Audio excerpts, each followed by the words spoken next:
अगर हम देखें तो सीटी स्कैन आजकल बहुत ज़्यादा लोग करा रहे हैं और ये सोचते हैं कि जब भी उनकी कोविड पॉजिटिव रिपोर्ट आई तो एकदम सीटी करा लें। सबसे मैं पहले ये कहना चाहूँगा कि शुरू में सीटी कराने का कोई फ़ायदा नहीं है।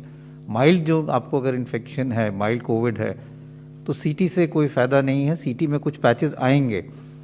कई स्टडीज़ हुई हैं, एक स्टडी हुई है जिन्होंने एसिम्प्टोमेटिक लोगों में सीटी देखा और ये पाया कि 30 से 40% एसिम्प्टोमेटिक लोग जिनको कोई लक्षण नहीं है, सिर्फ उनका कोविड पॉजिटिव है, उनके सीटी में भी कुछ पैचेस आते हैं और वो अपने आप बिना ट्रीटमेंट के ख़त्म हो जाते हैं। तो इसलिए सीटी कराने का कोई फ़ायदा नहीं है, स्पेशली अगर आपको माइल्ड इलनेस है, आप होम आइसोलेशन पे हो और आपकी सैचुरेशन ठीक है और कोई ऐसे कोई लक्षण नहीं है। दूसरा, इसका नुकसान समझने की ज़रूरत है। अगर हम एक सीटी कराते हैं, it is equivalent to almost 300 to 400 chest x-rays. आपने एक सीटी कराया तो आप ये समझ लें कि आपने अपने 300 एक्सरे करा लिए चेस्ट के। और ये भी डेटा है IAEA का भी, इंटरनेशनल एटॉमिक एनर्जी कमीशन का भी डेटा है, जो रेडिएशन प्रोटेक्शन इन मेडिसिन की बात करते हैं, कि बार बार स्पेशली यंगर एज ग्रुप में सीटी कराने से risk of cancer in later life increases.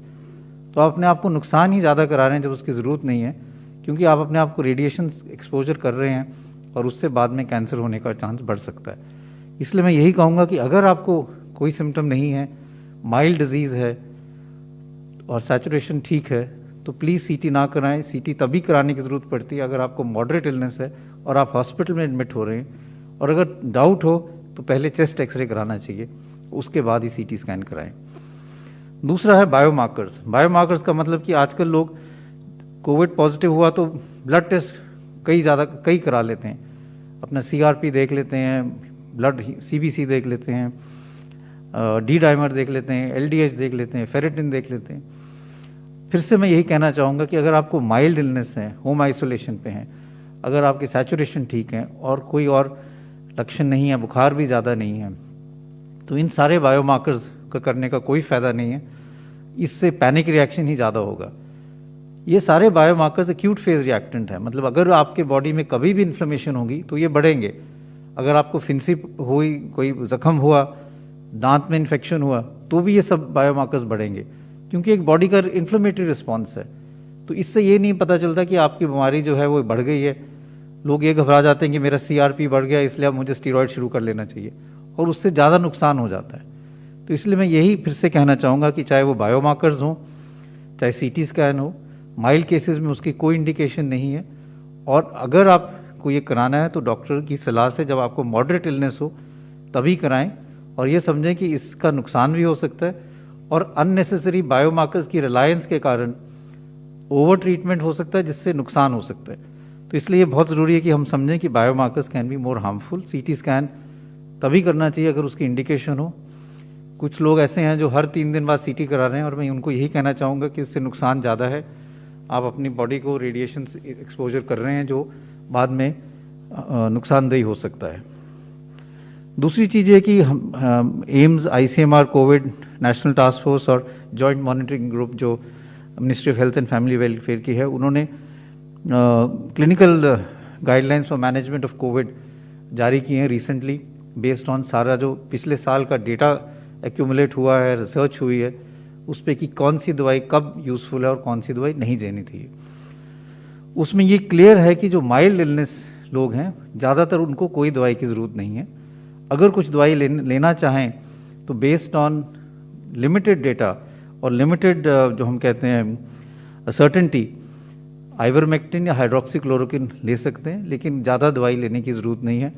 और मैं यही कहूँगा, क्योंकि हम ये देखते हैं अपने हॉस्पिटल में कि कई पेशेंट्स ऐसे हैं जो अर्ली स्टेज में स्टीरॉयड्स ले लेते हैं, और ये समझना ज़रूरी है कि जो अर्ली स्टेज में आप स्टीरॉयड्स लोगे तो वायरस की रेप्लिकेशन को और बढ़ावा मिलेगा, और कई दफ़ा जो माइल्ड केसेस हैं उनको सिवियर वायरल निमोनिया हो जाता है, लंग्स में एकदम वायरस फैल जाता है, क्योंकि बड़े हाई डोज स्टीरॉयड्स उनको डे 1 से मिल जाते हैं। तो मैं सब लोगों को यही कहना चाहूँगा कि स्टीरॉयड्स मॉडरेट इलनेस के लिए ही है। माइल्ड इलनेस में जब आप होम आइसोलेशन पे हैं, सैचुरेशन आपकी मेंटेन्ड है, अर्ली स्टेज में जो हम कहते हैं कि फर्स्ट 5 डेज में स्टीरॉयड्स का कोई रोल नहीं है, it can actually be again harmful.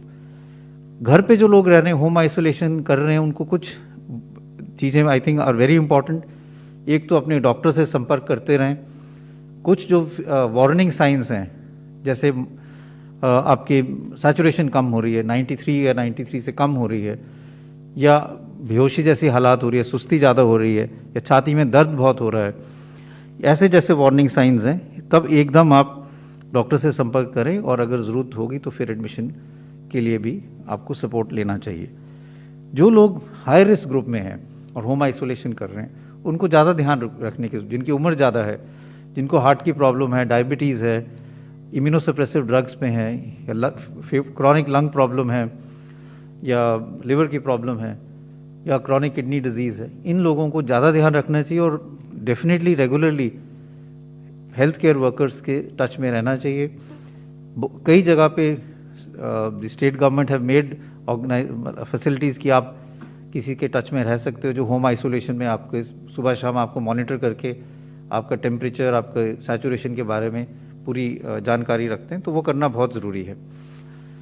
Moderate illness में मेनली 3 टाइप ऑफ ट्रीटमेंट जो हैं वो इफेक्टिव हैं। सबसे पहली जो ट्रीटमेंट है वो ऑक्सीजन थेरेपी है। Oxygen is also a drug. तो जब आपकी सैचुरेशन कम है तो one main treatment is oxygen. दूसरा, अब इस स्टेज में जब आपकी सैचुरेशन कम हो रही है, आपको मॉडरेट इलनेस है, तब स्टीरॉयड्स का रोल है, and then steroid should be given. तीसरा जो ड्रग है वो है हम जो कहते हैं एंटीकोगुलेंट्स, क्योंकि ये हम जानते हैं कि कोविड-19 जो इन्फेक्शन है इसमें कुछ चीज़ें जो हैं वो और वायरल निमोनिया से अलग हैं कि ये ब्लड में क्लॉटिंग जो है उसको प्रमोट करती है, और उसके कारण जो फेफड़े में खून की नालियाँ उसमें भी क्लॉट्स बन जाते हैं, जिसके कारण सैचुरेशन कम हो जाती है। कई दफ़ा क्लॉट्स जो हैं वो हार्ट में चले जाते हैं, जिससे हार्ट अटैक हो सकता है, या ब्रेन में चले जाते हैं जिससे स्ट्रोक हो सकता है। इसलिए मॉडरेट केसेस में हम एंटीकोगुलेंट्स भी देते हैं, जिससे खून पतला रहे और उससे क्लॉटिंग ना हो। लेकिन फिर से ये कहूँगा कि अगर हम माइल्ड इलनेस में ये दे दें तो उससे नुकसान भी ज़्यादा हो सकता है, स्पेशली अगर मान लो किसी को अल्सर की बीमारी है और उसको ये दवाई तब दे दी जब ज़रूरत नहीं है, तो उसके पेट से ब्लीडिंग के चांसेस बढ़ सकते हैं। इसलिए again timing of the drug is very important. तो ये दूसरी ट्रीटमेंट है। और जो ये 3 ट्रीटमेंट जो हैं, ऑक्सीजन, स्टीरॉयड्स और anticoagulants are the main treatment. जो और ट्रीटमेंट है जो हम देते हैं एज इमरजेंसी यूज ऑथराइजेशन, उसमें रेमडेसिविर आती है, एक ड्रग है टोसिजुलिमैब, और तीसरा है कन्वलेसेंट प्लाज्मा। ये सिर्फ तभी दिए जाते हैं अगर हमें लगे कि पेशेंट ज़्यादा डिटेरियोरेट कर रहा है। पर जो हमारे मेन ट्रीटमेंट स्ट्रैटेजी हैं वो वही 3 हैं, ऑक्सीजन, स्टीरॉयड्स और एंटीकोगुलेंट्स। तो ये समझना बहुत ज़रूरी है कि अगर ये 3 चीज़ें मिल रही हैं पेशेंट को तो he is getting the right treatment. और जो ट्रीटमेंट हैं जैसे रेमडेसिविर है, कन्वलेसेंट प्लाज्मा है जो कहते हैं प्लाज्मा, या फिर टोसिजुलिमैब है, these are only under emergency use authorization, और इसमें कोई स्ट्रॉन्ग इतना डेटा नहीं है। स्टीरॉयड का डेटा सबसे ज़्यादा स्ट्रॉन्ग है, ऑक्सीजन का डेटा सबसे ज़्यादा स्ट्रॉन्ग है, एंटीकोगुलेंट का डेटा है कि ये इन दवाइयों से मोर्टेलिटी या डेथ्स कम हो सकती हैं, औरों का डेटा इतना स्ट्रॉन्ग नहीं है।